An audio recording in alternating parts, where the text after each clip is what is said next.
I'm happy to join with you today in what will go down in history as the greatest demonstration for freedom in the history of our nation. 50 years ago, a great American in whose symbolic shadow we stand today, signed the Emancipation Proclamation.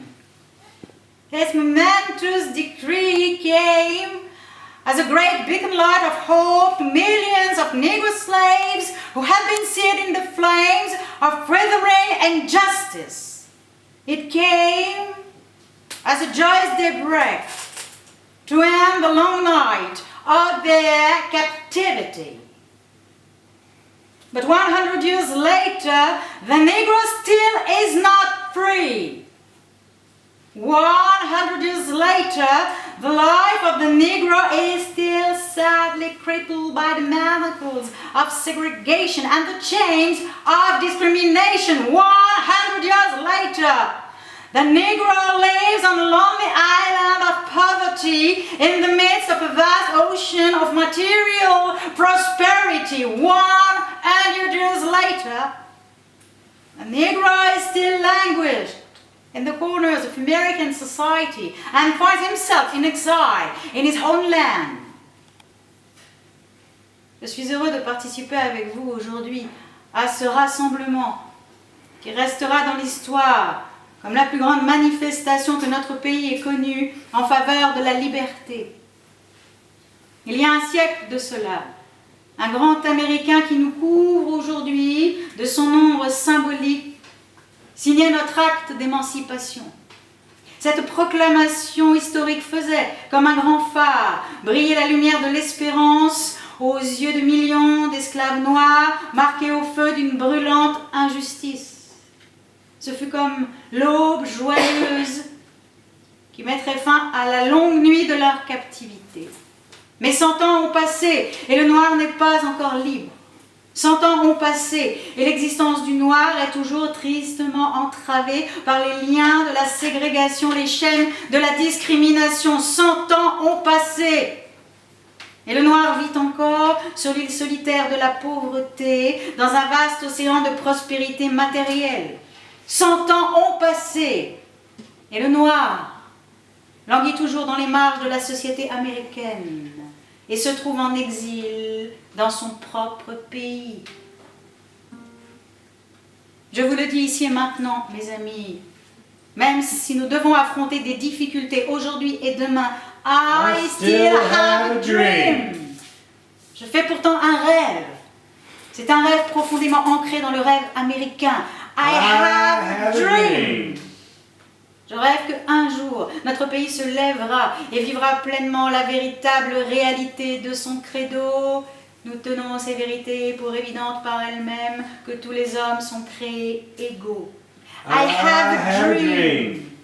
Je rêve qu'un jour, sur les rouges collines de Géorgie, les fils des anciens esclaves et les fils des anciens propriétaires d'esclaves pourront s'asseoir ensemble à la table de la fraternité. I have a dream. Je rêve qu'un jour, l'État du Mississippi lui-même, tout brûlant des feux de l'injustice, tout brûlant des feux de l'oppression, se transformera en oasis de liberté et de justice. I have a dream. Je rêve que mes 4 petits-enfants vivront un jour dans un pays où on ne les jugera pas à la couleur de leur peau, mais à la nature de leur caractère. I have a dream today. I have a dream. Je rêve qu'un jour, même en Alabama où le racisme est vicieux, où le gouverneur a la bouche pleine des mots interposition et nullification, un jour, justement en Alabama, les petits garçons et les petites filles noires, les petits garçons et les petites filles blancs pourront tous se prendre par la main comme frères et sœurs. I have a dream today. I have a dream. Je rêve qu'un jour, tout vallon sera relevé, toute montagne et toute colline seront rabaissées, tout éperon deviendra une plaine, tout mamelon une trouée. Telle est mon espérance, telle est la foi que je remporterai dans le sud. Avec une telle foi, nous serons capables de distinguer dans des montagnes de désespoir un caillou d'espérance. Avec une telle foi, nous serons capables de transformer la cacophonie de notre nation discordante en une merveilleuse symphonie de fraternité. Avec une telle foi, nous serons capables de travailler ensemble, de prier ensemble, de lutter ensemble, d'aller en prison ensemble, de nous dresser ensemble pour la liberté, en sachant que nous serons libres un jour. Ce sera le jour où tous les enfants de Dieu pourront chanter ensemble cet hymne auquel ils donneront une signification nouvelle. Mon pays, c'est toi, douce terre de liberté, c'est toi que je chante. Pays où reposent nos pères, orgueil du pèlerin, au flanc de chaque montagne sonne la cloche de la liberté. Et si l'Amérique doit être une grande nation, il faut qu'il en soit ainsi. Aussi, let freedom ring. Faites sonner la cloche de la liberté sur les prodigieuses sommets de New Hampshire. Let freedom ring sur les puissantes montagnes de l'État de New York. Let freedom ring sur les hauteurs des Alleghenies en Pennsylvanie. Let freedom ring sur les neiges des Rocheuses au Colorado.